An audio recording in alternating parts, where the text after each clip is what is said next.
우리 한 목소리로 함께 봉독하겠습니다. 시작. 하나님을 가까이 하라. 그리하면 너희를 가까이 하시리라. 죄인들아 손을 깨끗이 하라. 두 마음을 품은 자들아 마음을 성결하게 하라. 슬퍼하며 애통하며 울지어다. 너희 웃음을 애통으로 너희 즐거움을 근심으로 바꿀지어다. 주 앞에서 낮추라. 그리하면 주께서 너희를 높이시리라. 아멘. 할렐루야. 우리가 그 기도회 때마다 또 새벽마다 또 개인 기도, 중보 기도실에서 교회 회복을 위해서 정말 쉬지 않고 열심히 기도하고 있습니다. 또 여러 가지 사회 법에서 하는 재판들 이런 것들을 보면서 요즘 기도하는 기도 제목이 뭐냐면 그 판사들이 제일 힘들어하는 재판이 종교 재판이라고 합니다. 스님들도 재판 붙으면 서로가 안 진다고 그래요. 서로가 부처님 뜻이라고 그래갖고.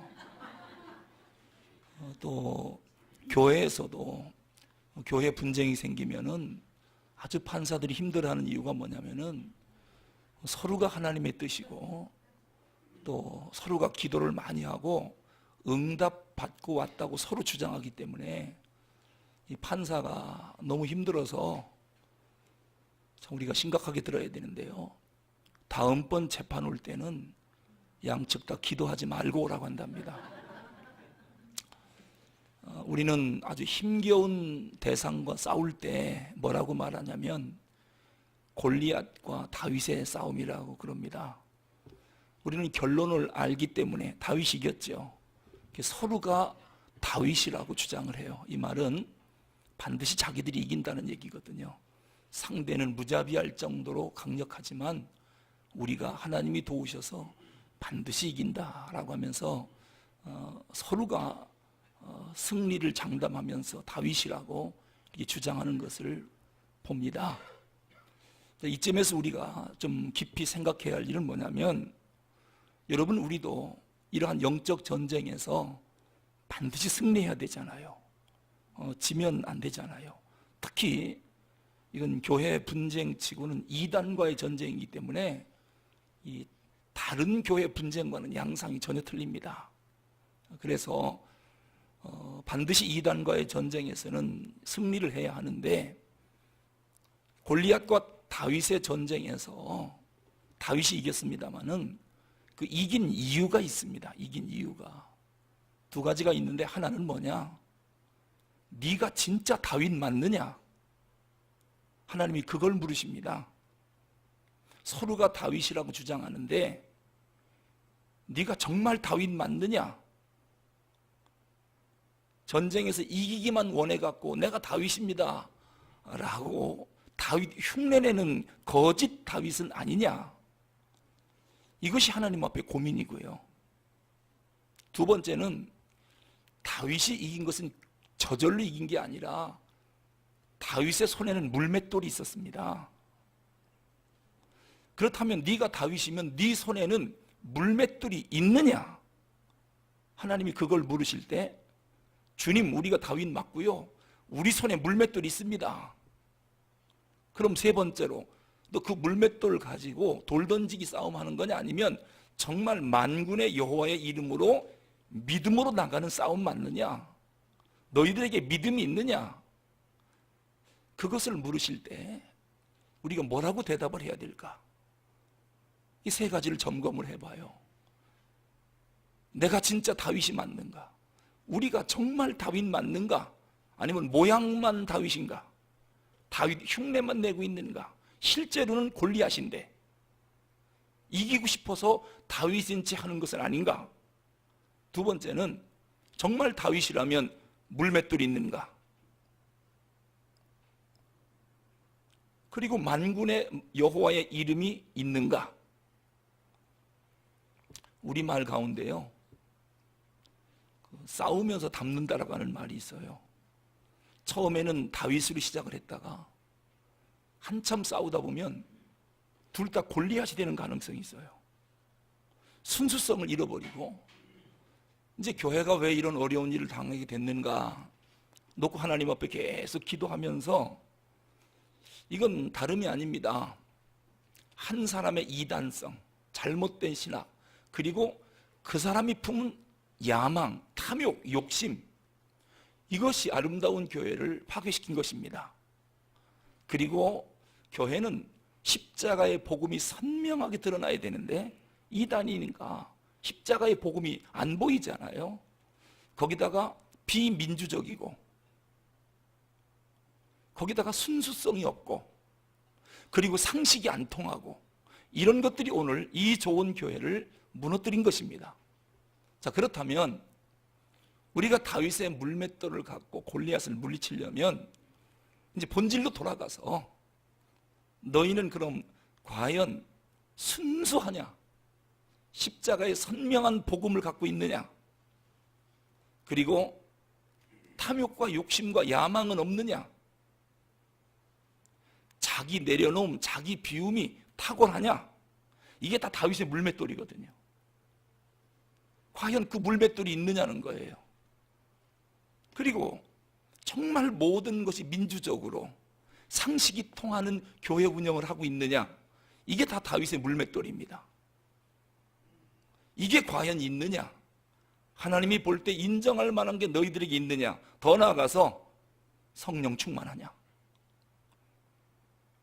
너무 다툼과 싸움과 이런 데 분주해갖고 자칫하면 경건의 시간, 기도 시간을 놓칠 수가 있어요. 예배를 소홀히 할 수가 있어요.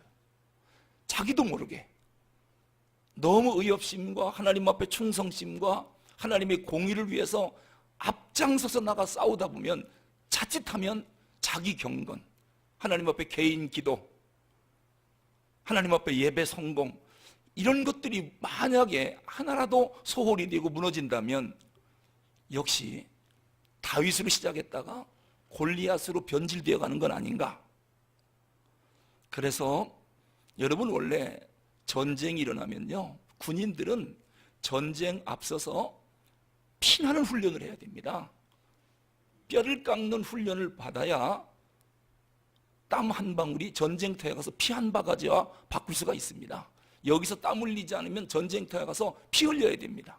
여기서 땀을 흘리면 전쟁터에서 피를 안 흘리고 승리할 수 있습니다. 우리는 영적 전쟁에서 더더군다나 사탄이 우리에게 공격해오는 것은 뭐냐면, 우리도 골리앗 흉내내고 골리앗 닮아가도록 만드는 것, 이것이 우리에게 요구하는 사탄의 전술 전략입니다. 여기에 휘말려 들어가면 다윗으로 시작했다가 골리앗으로 끝나는, 순수한 복음으로 시작했다가 자칫하면 십자가의 복음이 안 보이고 선으로 악을 이겨야 되는데, 유혹이 어떤 유혹이 오느냐면요, 악으로 악을 이기고 싶은 마음이 자꾸 생겨요. 너무도 깜짝깜짝 놀라는 그러한 나 자신을 보면서 이거 자칫하면 큰일 나겠구나. 여러분, 악이 없는 사람이 어디 있습니까? 늘 기도하고 성령 충만하고 하나님의 공의를 위해서 바로 서려고 애를 쓰니까 그렇지, 여러분, 사람마다 지렁이도 밟으면 꿈틀거리는데 악이 있으면 더 큰 악이 있거든요. 그래서 선으로 악을 이기는 것은 너무 더디고 느리니까 그냥 악으로 악을 이기고 싶은 그런 마음, 그런 유혹들이 자꾸 생기는 것이 이게 사탄의 고도의 전술 전략입니다. 그래서 조금이라도 기도를 늦춘다든지 조금이라도 세속적인 생각을 하게 되면 이거 큰일 나겠다, 그런 생각을 하는 것입니다. 그래서 하나님 앞에 우리 회복팀을 위해서도 우리 온 성도들을 위해서도 하나님 앞에 계속 기도하는 것은, 하나님, 우리 다윗 맞지요? 다윗 맞지요? 혹이라도 우리가 변질된 골리앗, 다윗이 변질돼서 골리앗은 아닙니까? 하나님, 우리 그렇지 않지요? 우리 순수하지요? 십자가의 복음이 깨끗하지요? 우리 욕심 없지요? 야망 없지요? 우리는 민주적으로 교회를 이끌어가고 있지요? 우리는 투명하지요? 그리고 상식이 통하지요? 그러면서도 초월적 능력, 하나님의 능력이 나타나지요? 이런 기도를 하나님 앞에 안 할 수가 없고 날마다 엎드리지 않을 수가 없는 거예요. 왜냐? 이 전쟁에서 반드시 이겨야 되기 때문에, 지면 안 되기 때문에요. 반드시 이기려면 우리는 다윗이 되어야 하고, 다윗의 물맷돌을 갖고 있어야 되고, 만군의 여호와의 이름이 있어야 됩니다. 그러면 골리앗 아니라 골리앗 할아버지라도 우리한테는 우리의 대적이 되질 않습니다. 가장 중요한 것이 하나님 앞에 정말 나에게는 다윗의 물맷돌이 있는가? 그렇다면 나가 싸우면 됩니다. 그건 백전백승입니다. 이건 게임도 안 되는 싸움입니다. 그러나 물맷돌도 없으면서 다윗도 아니면서 탐욕과 야망과 또 자기 내려놓음도 없이 그런 욕심이 가득 차 있어서 또 선으로 악을 이기는 게 아니라 악을 악으로 대하려고 하는 이런 마음들이 불끈불끈 솟아오르는데, 이런 상태로 우리가 영적 전쟁에서 이길 수 있겠는가? 이것은 사람들의 세상적인 세속적 전쟁이 아니라 영적 전쟁이기 때문에 우리가 나가 싸우면서도 또 하나님께 엎드려 기도하고 또 하나님께 매달리고 만군의 여호와의 이름을 붙잡고 나가 싸워야 우리가 백전백승할 수 있습니다. 우리가 앞장서서 교회를 위해서 헌신하고 희생하십시오. 그리고 반드시 이번 영적 전쟁에서 우리가 이겨야 됩니다. 이기려면 다윗 맞는가? 물맷돌이 있는가? 나에게 만군의 여호와의 이름이 있는가? 이걸 스스로에게 자꾸 질문하면서 그 부분에서 무너지지 않도록 더 순수하고 더 깨끗하고 더 투명하고 더 민주적이고 더 상식이 통하고 그러한 교회로 만들어가면서 하나님의 교회를 반드시 회복시키는 우리 모두가 될 수 있기를 바랍니다. 제가 이 설교 전에 이 말씀드리냐면 제 기도 제목이 뭔지 함께 나눠야 될 거 아니겠습니까? 서로 공유해야 또 함께 목표를 향해서 전쟁에서 이길 수 있기 때문에 함께 이런 부분도 놓고 우리가 열심히 기도해야 되겠다. 그래서 우리 회복팀을 위해서 우리가 더 많이 기도해 줘야 되겠고요. 또 회복팀들도 어느 때보다도 전쟁의 최일선에 나가기 때문에 더 기도하고 나가야 되고, 정말 나는 골리앗 맞다, 내 손에 물맷돌이 있다, 이거를 들고 여호와의 이름으로 나가 싸우면 우리가 무너뜨리지 못할 게 아무것도 없습니다. 그래서 꼭 승리하는 우리 모두가 될 수 있기를 바랍니다. 하나님은 정말 은혜로우신 분입니다. 그리고 우리에게 얼마나 은혜를 베풀고 싶어 하시는지 모르고 우리에게 정말 복을 주고 싶어 하는 그러한 하나님이십니다. 하나님은 지금도 복을 한없이 내려주고 있는데, 인간 입장에서 그 복을 받을 수 있는 그릇이 있어야 됩니다. 하나님의 축복이 없는 게 아닙니다. 받을 수 있는 그릇이 없는 겁니다. 그래서 복을 그렇게 내려줘도 받지 못하는 인간을 보면서 하나님이 얼마나 답답하겠습니까? 하나님은 무한한 공급자입니다. 근데 우리는 그거를 받지 못해서 안달하는데, 그건 왜 못 받느냐? 그 복을 받을 만한 믿음의 그릇이 준비되어 있지 않아서 그렇습니다. 자, 그러면 오늘 야고보 사도가 그 무한한 하나님의 은혜와 복을 받을 수 있는 그릇을 준비해야 되는데, 그 그릇이 뭔 줄 아느냐? 그 그릇을 알려주고 있는데, 그게 바로 겸손이다. 겸손이라고 하는 것입니다. 일단 우리가 하나님 앞에 겸손해야 하나님의 은혜를 은혜로 받아들일 수가 있습니다. 내가 교만하면 하나님의 은혜가 은혜로 보이질 않습니다. 그리고 하나님의 은혜가 아무리 우리에게 주어져도 겸손하지 않으면 그 은혜를 보존할 수가 없습니다. 받은 바 은혜와 축복을 끝까지 보존하길 원하면 겸손해야 됩니다. 그리고 겸손해야 은혜의 열매를 맺을 수가 있습니다. 겸손할 때 은혜 받고 복을 받았다가도 어쩌다가 교만해지면 한순간에 그 모든 은혜와 축복, 그 열매를 다 쏟아버립니다. 여러분, 하나님과 바른 관계를 맺고 싶지요? 하나님과 가장 바른 관계가 뭐냐? 하나님 앞에 겸손한 자세입니다. 자, 이것이 지난 시간에 야고보 사도가 우리에게 아주 목이 터져라고 외친 하나님 말씀이었고요. 이제 오늘 본문 10절에 보니까 무슨 말씀이 나오냐면 주 앞에서 낮추라 라고 합니다. 주 앞에서 낮추라. 그러면 주께서 너희를 높이시리라. 여러분, 높아지고 싶지요? 우리가 왜 이렇게 열심히 땀 흘려 일합니까? 어쨌든 경제적으로도 좀 높아지고 싶고, 학생들이 왜 그렇게 공부를 열심히 합니까? 명예가 좀 높아지고 싶고, 다 높아지고 싶어요. 그런데 하나님 뭐라고 말씀하느냐? 내가 너희를 높여주겠는데 어떻게 하면 높여주느냐? 주님 앞에서 낮추라. 그러면 주께서 너희를 높이시리라. 하나님이 우리를 높여주면 한없이 올라갑니다. 그러기 위해서는 주님 앞에서 우리를 낮추라고 합니다. 자, 그러면 주 앞에서 내가 나를 낮춰야 하겠는데 주님 앞에 낮추는 게 뭡니까? 어떻게 하는 게 낮추는 겁니까? 오늘 비슷한 표현이지만 세 가지로 말씀합니다. 첫째는 하나님 앞에 겸손하라. 지난 시간에 계속 강조한 거죠. 그리고 두 번째, 하나님 앞에서 마음을 낮추라. 역시 비슷한 말입니다. 마음을 낮추라.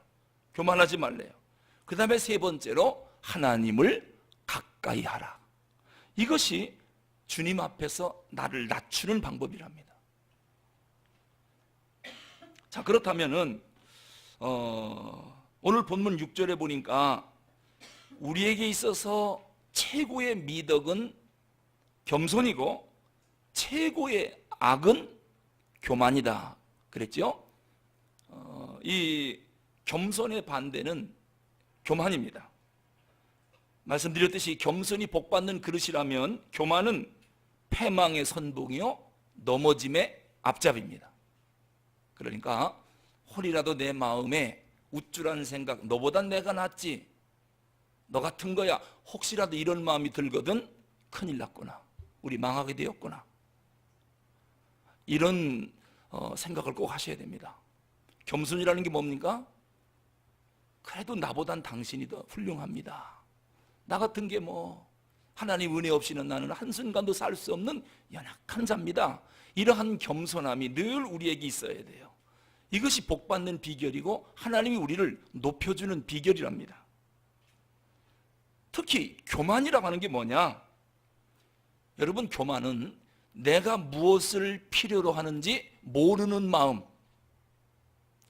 왜 자기가 뭘 필요로 하는지 모릅니까? 자기 위치를 모르기 때문에 그런 거예요. 내가 내 위치를 모르면 교만한 마음이 생깁니다. 왜 내 위치를 모르느냐? 하나님과의 관계가 깨졌기 때문에 하나님 앞에 내가 어떠한 존재인가를 발견을 못하는 거예요. 그러다 보니까 큰 소리 치는 거예요. 그래서 교만에 빠지는 것입니다. 그래서 그런 사람들이 공통적으로 하는 말이 뭔 줄 압니까? 난 아무도 필요 없어. 또 어떤 분은 이런 얘기도 해요. 사실 하나님이 당장 오늘 나에게 은혜 안 줘도 내가 먹고 사는 데는 별로 지장 없어. 내가 이렇게 열심히 기도하지 않아도 내가 살아생전 먹는 데는 지장 없어. 갖고 있는 것만 갖고도 평생 쓰고도 남아. 이런 마음이 드는 거예요.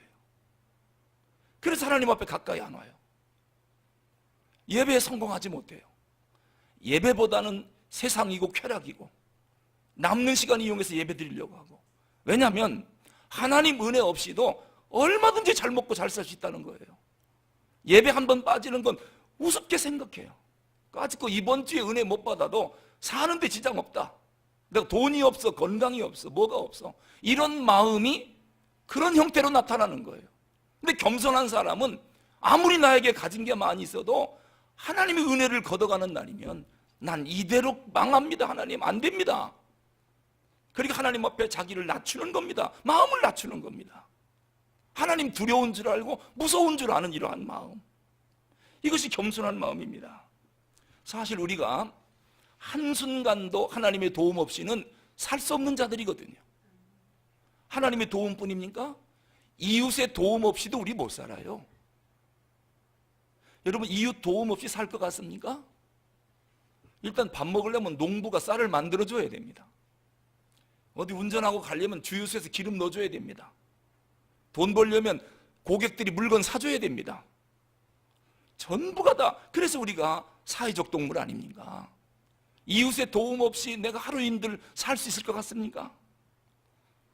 부모의 사랑도 필요하고 형제의 우애도 필요하고 성도들끼리의 사랑도 필요하고 심지어는 나보다 못한 사람, 나보다 어린 사람의 도움도 우리에게 필요해요. 무슨 도움이 필요하냐고요? 여러분, 우리들 다음 세대인 청년들하고 주일학생들에게 잘 보여야 됩니다. 왜냐하면 얘들이 우리 장례식 치러줄 애들이에요. 얘들 마음 바꾸면 우리는 까마귀 밥 돼요. 땅에다 안 묻어줘요. 장례라도 제대로 치르려면 얘들한테 잘 보여야 돼요. 내 손으로는 수의도 못 입어요. 관에도 못 들어가요. 땅에 묻히지도 못해요. 전부 도와줘야 돼요. 그것도 나보다 어린 사람들이 나를 도와줘야 돼요. 그런데 난 너희들 도움 필요 없어. 난 아무 도움도 필요 없어.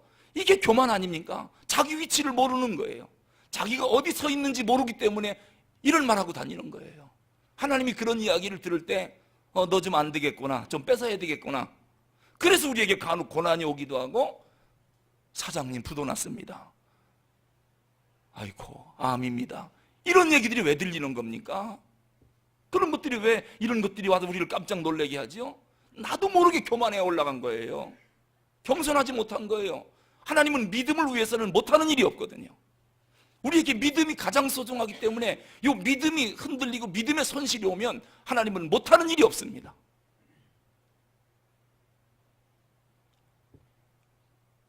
그런데 하나님 앞에서 교만한 마음을 갖는다는 것은 이거 살고 싶은 겁니까? 이대로 망하고 싶은 겁니까? 지금 하나님이 보고 듣고 계십니다. 난 하나님의 도움도 필요 없다. 하나님 복 안 줘도 괜찮다. 이러한 것들이 우리의 신앙의 모습으로 나타난다니까요. 하나님 없이는 못 삽니다. 이런 마음이 신앙의 모습으로 나타나고 예배와 기도하는 모습으로 나타나고, 예수님께서는 천당은 누가 가느냐? 어린 아이와 같지 아니하면 결코 하나님 나라 못 들어간다 그랬습니다. 그럼 이 어린 아이와 같아야 되겠는데, 어린 아이와 같다는 게 뭘 의미하느냐? 겸손을 의미합니다. 겸손. 여러분, 어린 아이들은요 겸손의 대명사입니다. 왜냐하면 여러분 애기들 보세요. 나 엄마 없으면 못 살아요. 그렇게 잘 놀다가도 엄마가 안 보이면 다 필요 없습니다. 엄마 데리고 하룻밤 자보려고 그랬더니요 어림도 없습니다. 어림도 없습니다. 그렇게 할아버지 잘 따라도요 조금만 엄마 안 보여봐요. 그래서 이 할아버지는 아무것도 아니로구나. 엄마 앞에서는 사실은 그렇게 이뻐하고 그렇게 맛있는 거 사주고 그렇게 해도 필요 없어요. 자기는 엄마 없으면 안 되는 거예요. 아빠 없으면 안 되는 거예요. 왜? 엄마 아빠 이분들 없으면 나는 못 산다는 거거든요. 절대적으로 필요한. 여러분, 우리가 하나님 앞에 그런 마음을 먹으면 얼마나 좋겠습니까? 하루라도 하나님이 눈에 안 보이면 의미가 없어요. 하나님 어디 있습니까? 어디 있습니까? 하나님을 봐야 하루를 사는 거예요. 이러한 마음을 우리가 갖고 있다면 하나님이 얼마나 복을 주겠습니까? 근데 하루를 지나더라도 하나님을 찾지도 않고 하나님을 보고 싶어 하지도 않고, 에이 하나님 없어도 난 오늘 산다, 이러니까 하나님을 안 찾는 거지요. 이것이 교만한 마음 아니겠습니까? 이 어린아이처럼 어린아이가 부모를 의존하듯이 우리가 하나님을 그렇게 의존해야 천당에 온다는 거예요. 혼자서는 아무것도 못합니다. 하나님 나 좀 도와주십시오. 이 마음 먹어야 천당 온다. 이 겸손한 마음이거든요. 이런 마음에서 우리가 만약에 떠난다면, 그리고 난 그런 도움이 필요 없습니다라고 그러한 것을 저버린다면, 이것처럼 무서운 죄가 어디 있습니까? 교만입니다. 특히 교만한 자는요 자기 만족에 빠져 있어요. 이 스스로 착각하는 거거든요. 자기 만족함에 차 있기 때문에 하나님이 그렇게 필요하진 않은 거예요. 그러니까 하루를 사는 동안에도 주님을 안 찾지요. 사실 오늘 밤 이 자리에 나온 여러분들은 믿음을 제가 보장합니다. 왜냐? 수요일 날 안 나오면 어떤 마음이 들어요? 꼭 큰일 날 것 같지요? 복 받아서 그래요. 복 받아서. 우리 하나님 없이 못 살잖아요. 하루 24시간 동안 머릿속에서 하나님 떠나는 적이 있습니까? 없잖아요. 주님 없이는 못 사는 사람들이에요, 우리는. 그러니까 이 수요일 밤, 이 밤에 나온 거지요. 그렇지 않은 사람들은 수요일은 믿음 좋은 권사님들이나 나가는 거지, 새벽 기도는 급한 사람이나 나가서 기도하는 것이지 생각도 없습니다. 왜냐? 자기 만족에 빠져 있기 때문에 그래요. 만약에 하나님 도움 없이는 우리 큰일 난다 마음 먹으면 어찌 하나님 앞에 매달려서 기도하지 않겠습니까? 스스로 자신을 독립된 존재라고 생각하는 거예요. 이게 자기 만족에 빠진 거지요. 스스로 독립된 존재다, 그런가요? 하나님에서 독립했나요? 부모에게 독립했나요? 이웃에게 독립했나요? 독립된 존재 맞습니까? 이 자신을 독립된 존재라고 생각하는 데서 하나님을 버리고 교만에 빠지는 것입니다. 학교에서 한 번은 여고 2학년 때는 꼭 수학여행을 가거든요. 수학여행을 가는데 한 학생이 가정이 좀 형편이 어려워요. 그래서 몇만 원 그 수학여행비를 내야 되는데 그 엄마가 아마 그랬나 봐요. 엄마 나 수학여행 가고 싶어요. 그러니까 그래, 아직 시간 많이 남았으니까 꼭 가도록 해보자. 그래서 얘가 간다고 신청을 한 거예요. 그런데 막상 이제 돈 낼 때가 되니까 엄마한테 돈 달라고 그러니까 아이고야, 우리 같은 형편에 돈이 없어서 어떡하냐, 안 갔으면 좋겠다. 그러니까 이 아이가요, 울면서 학교 와갖고 수학여행 못 간다고 하면서 뭐라고 얘기하느냐, 난 지금까지 엄마 아빠 사랑을 받아본 적이 없어요. 아니, 지가 사랑 안 받았으면 우선 어떻게 태어났어요? 어려서부터 지금까지 밥 먹고 이렇게 학교 다니고 옷 입고 이거 다 부모 사랑 아닙니까? 단지 수학여행비 안 줬다고 그래서 나는 지금까지 엄마 아빠 사랑을 받아본 적이 없어요, 이렇게 함부로 말하면 됩니까? 그리고 엄마 아빠 사랑을 설령 부모가 안 계셔서 못 받았던 치더라도 자기를 사랑한 주변 사람들이 얼마나 많았습니까? 그래서 오늘 여기까지 온 거 아니겠습니까? 그런데 한 번 자기 마음에 안 든다 그래서 나는 사랑을 받아본 적이 없다, 이것도 옳은 생각이 아닙니다. 그래 제가 불러가지고 너 그게 무슨 얘기냐, 그리고 생각을 고쳐줬습니다.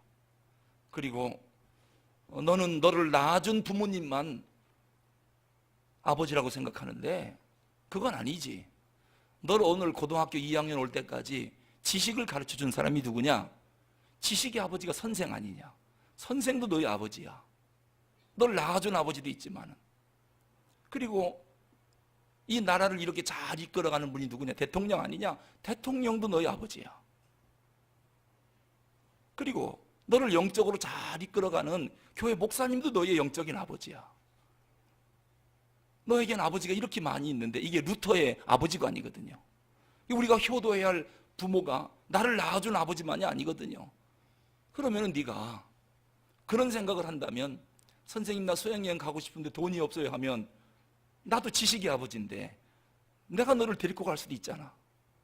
그런데 단지 어머니가, 아버지 안 계시고 어머니가 그 힘들어서 못 보낸다 하는데 나는 사랑을 받아본 적이 없다, 그러면 안 되지. 그래서 수학여행을 데리고 갔어요. 그 다음부터는 얘가 생각이 좀 바뀌었어요. 그게 아니다. 여러분, 순간적으로 아이들은 그렇게 생각할 수 있어요. 엄마가 나 언제 사랑했어?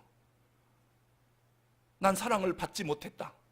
이런 착각에 빠질 수가 있습니다. 이것도 사실은 교만이지요. 자기가 독립적인 존재가 아니거든요. 오늘까지 사랑받지 않고 어떻게 여기까지 자라왔습니까? 사실 오늘 우리가 여기까지 존재하게 된 이유, 이게 전부가 다 은혜를 입었고 사랑받았기 때문에 오늘 내가 이 자리에까지 앉아있게 된 것입니다. 이것을 우리가 한순간도 잊으면 안 되는 것이지요. 도움을 받기만 한 것이 아니라 또 도움을 주기도 했잖아요. 그래서 사회적 동물 아니겠습니까? 이처럼 이 땅에서 하나님의 은혜뿐만 아니라 서로가 서로의 도움을 주고받지 않고 사는 사람은 아무도 없다라고 하는 것입니다. 여러분, 교만 중에서 가장 큰 교만이 뭔 줄 압니까? 자기가 죄인인 것을 부정하는 이 교만, 이것은 예수님의 십자가를 부인하는 것입니다. 자꾸 죄인 하지 마십시오. 기분 나쁩니다. 내가 왜 죄인입니까? 이렇게 따지는 겁니다. 설령 자기가 잘못했을지라도 나는 원래 그런 사람이 아닌데 누구 때문에 내가 이런 죄를 졌고 뭐 때문에 어쩔 수 없이 내가 이렇게 된 거지? 나 원래 그런 사람 아닙니다. 이렇게 항변하는 사람도 있습니다. 자기가 죄인인 것을 정면 부정합니다. 여러분, 이것은 죄를 끝까지 부인하고 변명하는 죄입니다. 하나님의 의의를 저버리는 죄입니다. 이게 가장 무서운 교만입니다. 만약에 이 교만이 있으면 그 사람은 용서받지 못합니다. 그럼 반대로 사람이 겸손하면 어떻게 되느냐? 우선 자기 자리를 알게 됩니다. 겸손하면요, 내가 하나님 앞에 어떠한 존재였었던가 이것이 발견됩니다. 겸손한 사람은. 교만한 사람은 자기 자리를 모르는 겁니다. 그래서 교만해지는 것이죠. 그래서 나에게 일어나는 모든 일은 하나님이 하신 일이다. 하나님 잘하셨습니다. 하나님 오죽하면 그렇게 하셨겠습니까? 저 같은 인간은 충분히 하나님이 그렇게 하셔도 괜찮습니다. 이렇게 인정하는 것은 뭐 때문에 그렇습니까? 자기 자리를 알기 때문에, 자기가 누군가를 스스로 알기 때문에 하나님이 행하신 일에 대해서 원망 불평하지 않습니다. 자, 몸이 아픕니다. 큰 병에 걸렸습니다. 겸손한 사람은 뭐라고 이야기하느냐? 하나님 잘하셨습니다. 나 같은 거 하나님 잘하셨습니다. 이게 하나님의 공입니다. 이런 게 없었으면 제가 사람 되겠습니까? 죄에서 벗어날 수 있겠습니까? 하나님 어쩌면 그렇게 잘하시고 그렇게 잘하셨습니까? 이게 자기 위치를 아는 사람의 신앙 고백이에요. 그런데 교만한 사람은 왜 그 많은 사람 가운데 내가 이런 고난을 당해야 되나? 하나님 이러셔도 되는 겁니까? 하나님 너무하는 거 아닙니까? 내가 뭐 그렇게 잘못했다고? 이렇게 나오면 골치 아픈 겁니다. 자기 자리를 모르는 거예요. 어떤 일이 있어도 그건 하나님이 공의로운 것입니다. 다 수용합니다. 받아들입니다. 하나님이 하신 일에 대해서 이의제기하지 않습니다. 그때 그런 일이 없었으면 내가 사람이 됐겠습니까? 하나님 정말 잘하셨습니다. 그때 하나님이 참으라 해서 참았습니다. 이해가 안 갔지만 그랬더니 그래서 참으라고 하셨군요. 하나님은 정말 옳으십니다. 이것이 겸손한 사람의 마음 자세입니다. 하나님 앞에 오늘 숨 쉬고 있는 것조차도 이건 정말 하나님의 은혜입니다. 나는 숨 쉴 자격도 없는 자입니다. 여기까지 가야 하나님 앞에 내가 누구인가를 발견한 사람입니다. 이거를 발견하지 못하니까 마치 숨 쉬는 게 당연한 것인 것처럼, 이러한 것들이 하나님의 은혜로 생각되지 않는다면 우리 신앙은 아직 먼 것입니다. 내가 누구인 걸 아직 발견하지 못한 것입니다. 오늘 8절에 아주 귀한 말씀이 나오는데, 하나님을 가까이 하라. 하나님을 가까이 하라. 앵기사태. 이 앵기사태라고 하는 말이 참 재밌습니다. 크게 두 가지 의미가 있는데요. 하나님을 가까이 하라. 앵기사태 토데오. 하나님을 가까이 하라. 여러분, 뭐가 하나님을 가까이 하는 겁니까? 하나님 가까이 하고 싶지요? 하나님과 멀어지고 싶습니까? 가까이 하고 싶잖아요. 그럼 하나님을 가까이 하라, 앵기사태라고 하는 말의 첫 번째 뜻이 뭐냐? 하나님께 순종하다, 그런 뜻입니다. 하나님께 가까이 하는 사람이 불순종할 리가 없죠. 여러분, 이 순종하다라고 하는 말이 휘포타게테라고 하는 단어인데요, 이건 하나님을 철저히 의존하다, 그런 뜻입니다. 이게 순종이 뭔지 아시겠죠? 순종하는 사람이 하나님을 가까이 하는 사람인데, 순종이란 뭐냐? 하나님을 철저히 의존한다, 그런 뜻입니다. 하나님 말씀에 따라, 하나님의 규례에 따라, 율례와 법도에 따라 하나님께 완전히 예속되어 그 말씀에 순종하며 사는 삶의 자세, 이것을 휘보타케테, 순종이라고 말합니다. 내 생각을 버립니다. 하나님의 생각을 따릅니다. 내 뜻을 포기하고 하나님 뜻대로 되게 해달라고 하나님의 뜻을 따릅니다. 이게 예수님의 겟세마네 동산 기도 아니겠습니까? 내가 기뻐하는 기쁨보다 하나님의 기쁨이 뭔지 그것을 더 소중히 여깁니다. 이것이 휘프타케테, 순종이라고 하는 말의 의미입니다. 이렇게 하나님 말씀에 순종하는 것을 뭐라고 하느냐? 하나님을 가까이 한다라고 말해요. 여러분이 하나님 말씀 순종하지요? 그렇다면 하나님을 가까이 하는 사람들이고 그 사람이 겸손한 사람입니다. 그리고 두 번째로 하나님을 가까이 한다, 아니 우리가 하나님을 가까이 하면 하나님 뭐라고 말씀하세요? 나도 너를 가까이 하겠다 그랬어요. 나만 가까이 하면 뭡니까? 하나님이 도망치면 안 되잖아요. 네가 나를 가까이 하면 나도 너를 가까이 하리라. 오늘 본문에서 말씀하세요. 하나님이 나에게 가까이 다가오게 하려면 내가 하나님께 가까이 가야 되는데, 첫째는 뭡니까? 휘부탁했대. 하나님 말씀에 순종하라. 순종하라. 그러면 하나님이 나를 가까이 찾아오십니다. 두 번째로 하나님을 가까이 하다라고 하는 말의 의미는 7절에 보니까 마귀를 대적하다. 마귀를 대적하랍니다. 그럼 우리를 피한답니다. 마귀를 대적하는 것이 하나님을 가까이 하는 것입니다. 여러분, 마귀랑 친하면, 세상과 친하면, 정욕과 친하면 하나님과 멀어지는 것입니다. 그러니까 마귀를 대적하는 것이 하나님을 가까이 하는 것이다. 세상과 그리고 마귀와 점점 멀어져야 하나님과 가까워지는 겁니다. 이건 아주 중요한 것입니다. 겸손이 뭡니까? 하나님께 가까이 나아가는 거예요. 가까이 나아가는 것은 하나님 말씀에 순종하는 것이고 마귀를 대적하는 것입니다. 그러니까 마귀를 대적하는 마음이 겸손한 마음이에요. 오늘 예수님께서 광야에서 시험 당할 때 마태복음 4장 10절에 보면 마귀가 다가와서 시험을 걸 때 사탄아 물러가라라고 마귀를 대적하셨습니다.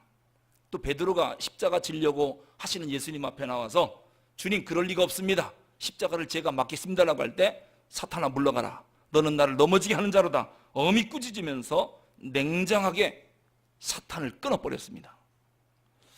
우리에게 수없이 찾아오는 마귀의 유혹이 있을 것입니다. 하나님을 점점 멀리하게 하려고 하는 그러한 미혹들이 우리 삶 가운데 날마다 시간 찾아올 것입니다. 그때 우리가 뭐라고 외쳐야 되느냐? 사탄아 물러가라. 너는 나를 하나님과 멀어지게 하는 자로다. 나의 잘못된 생각대로 내가 따라갔다가는 하나님과 점점 멀어지게 돼 있어요. 그래서 하나님과 멀리 가는, 순종하지 못하는 생각들이 자꾸 떠오르고, 그런 마음을 먹으면은 사탄아 물러가랍니다.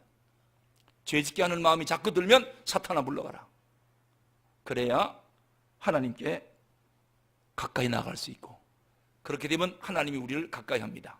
하나님이 우리와 가까이 하면 어떤 일이 생기느냐? 이제 그때부터 기적이 일어나는 것입니다. 그때부터 기도 응답이 오고, 그때부터 놀라운 일들이 내 삶 가운데 일어나는 것입니다.